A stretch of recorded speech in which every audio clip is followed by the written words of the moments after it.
নমস্কার সকলকে। আজ এই ভাদ্র মাসের শুক্লপক্ষের অষ্টমী তিথিতে অর্থাৎ রাধাষ্টমীতে আপনাদের নতুন একটি সুন্দর সকালে একটি নতুন ব্লগে আপনাদের সকলকে জানাই স্বাগত। আজকের আমার এই দৈনন্দিন জীবনের ব্যস্ততম সকালের সাথে কিভাবে আমি ঘরোয়া পদ্ধতিতে রাধাষ্টমী পুজো করেছি সেটাই আমি আজকেই ব্লগে দেখাবো। যেহেতু ছেলের স্কুলে পরীক্ষা চলছে, হাজব্যান্ডেরও অফিস আছে, তাই ওদের জন্যে রান্নাবান্না করে সকাল থেকেই তৈরি করে রেখেছি। একটু পোলাও, একটু আলুর দম, একটু তরকারি, ছেলের জন্য ভাত ডাল তরকারি সব রেডি করে রেখে সকাল 9:30টার মধ্যেই সব কিছু তৈরি করে রেখেছি এবং 9:30টায় হাজব্যান্ড বেরিয়ে যাওয়ার পরেই আমি তাড়াতাড়ি স্নান টান করে পুজোর জোগাড় করতে শুরু করে দিয়েছিলাম। যেহেতু এই অষ্টমী তিথিতেই শ্রী রাধিকার জন্ম হয়েছে এবং শ্রীকৃষ্ণ এবং রাধিকার প্রেম কাহিনী আমাদের সকলেরই জানা, তাই এই পুজো করলে সমস্ত দেবদেবীর কৃপা পাওয়া যায় এবং রাধাষ্টমী করলে শ্রীকৃষ্ণ সন্তুষ্ট হন এবং শত সহস্র একাদশীর সমান ফল পাওয়া যায়। তাই সকাল সকাল স্নান করেই আমি ফুল, বেলপাতা, ফুল, তুলসী পাতা, দুব্ব সমস্ত রকম কিছু সব জোগাড় করে রেখেছি এবং আজকে একটু ফুলের মালা বানাবো বলে তাই জন্য একটু আগে থেকেই তৈরি করে নিয়েছি। যেহেতু শ্রী রাধিকার জন্ম দুপুর 12টার সময় হয়েছে আর আমার হাতে অনেক সময় ছিল, যেহেতু ছেলে স্কুলে ছিল, তাই আমি একটু সুন্দরভাবে কয়েকটা মালা বানিয়ে নিয়েছিলাম ফুল দিয়ে এবং ওকে স্কুল থেকে এনে তবেই আমি পুজোতে বসবো, তাই জন্য সেই ব্যবস্থা করে সব কিছু তৈরি করে রেডি করে রেখেই আমি গিয়েছিলাম। তো স্কুল থেকে ওকে এনে তারপরে ওকে একটু কিছুটা খেতে দিয়ে ওকে বসিয়ে রেখে আমি আস্তে আস্তে পুজো জোগাড় করেছি। আর 12টা তো প্রায় বেজেই গিয়েছে। এখানে গঙ্গার জল, দই, দুধ, চন্দন, ঘি, মধু, কর্পূর, গোলাপ জল সবই রেখেছি এবং প্রথমে হাতে গঙ্গা জল নিয়ে আমি সব কিছুতে ছড়িয়ে ছিটিয়ে দিয়েছি। গঙ্গার জল দিয়ে প্রথমে সব কিছু শুদ্ধ করে নিয়েছি পুজোর শুরুতেই এবং সমস্ত ফুল এবং পুজোর উপকরণে শ্বেত চন্দন দিয়ে দিয়েছি এবং আস্তে আস্তে আমি পঞ্চামৃত তৈরি করেছি। যেহেতু আমার কোনো বিগ্রহ নেই রাধাকৃষ্ণের, কিন্তু আমার ফটো, আমার আঁকা ছবি আছে, তাই সেখানেই আমি এই পঞ্চামৃত ছুঁয়ে এবং জল ছুঁয়েই আমি স্নানাভিষেক করেছি।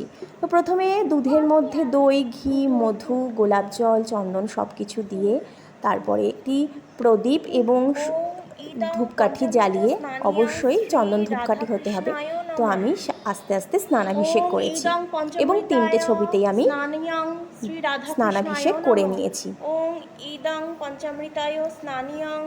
এবং পঞ্চামৃত দেওয়ার পরে আমি একটি ফলের রস নিয়েছি এবং 3টি ছবিতেই আমি সেটা ছুঁয়ে ফলের রসেরও স্নানাভিষেক করে নিয়েছি এবং সবশেষে জল দিয়ে স্নানাভিষেক করে নিয়েছি এবং এই 3টে জলই আমি একটি পাত্রের মধ্যে ঢেলে নিয়েছি। পরে সেই জলটি, অর্থাৎ স্নানের জলটি, আমি বাড়িতে ছিটিয়ে তুলসীর তলায় দিয়ে দিয়েছি।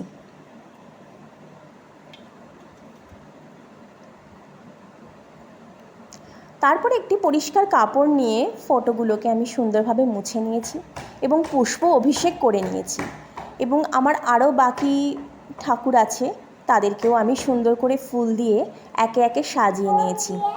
আর এই পুজোয় যেহেতু শ্রীকৃষ্ণের পুজোতেও তুলসী পাতা অত্যন্ত জরুরি, তাই শ্রী রাধিকার পুজোতেও সব কিছুতেই তুলসী পাতা কিন্তু অত্যন্তই দরকার। সব কিছুর পরে আমি একটা লাল এবং হলুদ সুতো, অর্থাৎ মুলি সুতো দিয়ে 3টি ফটোতেই আমি দিয়ে দিয়েছি। এই দিনে এই মুলি সুতো দেওয়া খুবই শুভ মনে করা হয় এবং যেই ফুলের মালাগুলো বানিয়েছিলাম সেগুলিও আমি ফটোতে পরিয়ে দিয়েছি। তারপর একটি পাত্রে গঙ্গার জল, আতপ চাল, চন্দন, দুব্ব, তুলসী পাতা দিয়ে আমি অর্ঘ্য নিবেদন করেছি। শ্রী রাধাকৃষ্ণ কায়া নমঃ এবং তুলসী পাতা দিয়ে তুলসী পাতাও দান করেছি শ্রী রাধিকার নামে এবং শ্রী রাধিকার মন্ত্র পড়ে নিয়েছি। তারপরে হাতে ফুল নিয়ে 3বার পুষ্পাঞ্জলি দিয়েছি।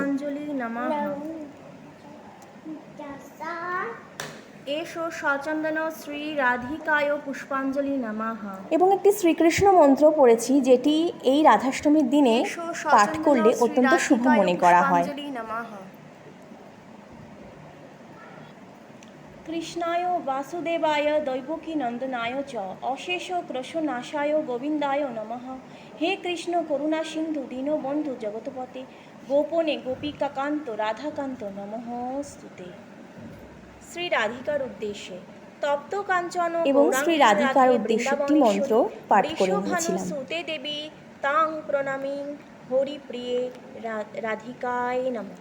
তারপরে আমি ফল কেটে এবং মিষ্টি দিয়ে ভোগ নিবেদন করেছি এবং আমার আরও অন্যান্য ঠাকুর আছে তাদেরকেও আমি ভোগ দিয়ে দিয়েছি।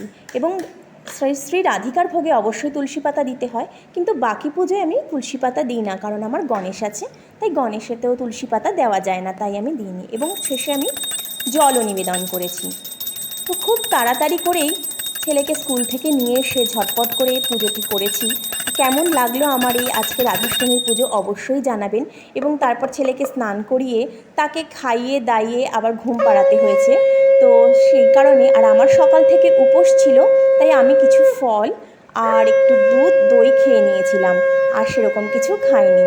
তো কেমন লাগলো আমার আজকে এই ঘরোয়া পদ্ধতিতে সকালবেলার ব্যস্ততার মধ্যেও ঘরোয়া পদ্ধতিতে ছোট্ট করে রাধাষ্টমীর পুজো করেছি, কেমন লাগলো অবশ্যই জানাবেন এবং আশা করি সকলের ভালো লাগবে। আর এরপরে আবার নতুন ব্লগ নিয়ে আমি ফিরবো, আবার একটি নতুন দিনে নতুন ব্লগ নতুন কিছু নিয়ে আবার আমি আপনাদের সামনে আসব। তাই আজকে এই পর্যন্তই।